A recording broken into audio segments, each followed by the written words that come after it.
పైన municipal commissioner గారికి, municipal chairman గారికి నమస్కరించి చెప్పడం ఏమనగా 25వ వార్డు కావేటి మల్లికార్జున మా వార్డులో గతంలో బీసీ హాస్టల్గా ఉన్న హాస్టల్ ఈరోజు పాడుపడిపోయి హాస్టల్ ముందర రొచ్చుముతలు, హాస్టల్లో పాములు, తేళ్ళు, మండ్రిగబ్బలు, ఈ భయంకరమైన వాతావరణానికి పాపం ఇరుగు పొరుగు వారు పిల్ల జల్ల ఈ రావులు తిరగాలంటే భయప్రాంతాలకు గురవుతున్నారు.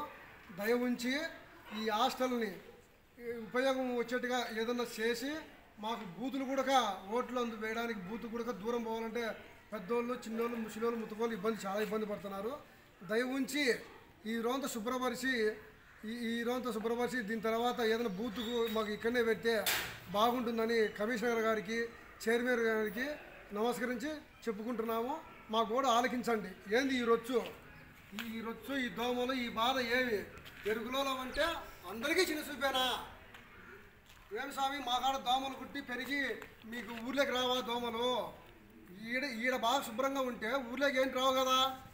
దయ ఉంచి ఇది శుభ్రత చేయండి. ఈడ వాన పడిందంటే పిల్లలు ఈదలాడతారు. ఈడ మోకాలతో నీళ్ళు నిలబడతాయి స్వామి. ఇళ్ళ ముందు రొచ్చగా ఉంది.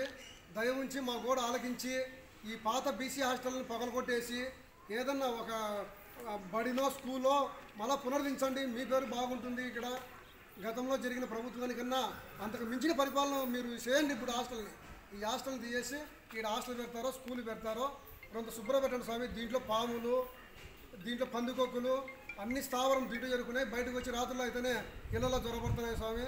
పాములు ఉన్నాయి. మొన్న కుక్కని కూడా పాము చంపేసిందంట. ఆ సన్న పిల్లలు దాన్ని కూడా ఇప్పుడు ఎవరు పలికిచ్చారు స్వామి. దయ ఉంచి ఈ రొచ్చుని, ఈ హాస్టల్ని ఏదో ఒకటి చేయండి స్వామి.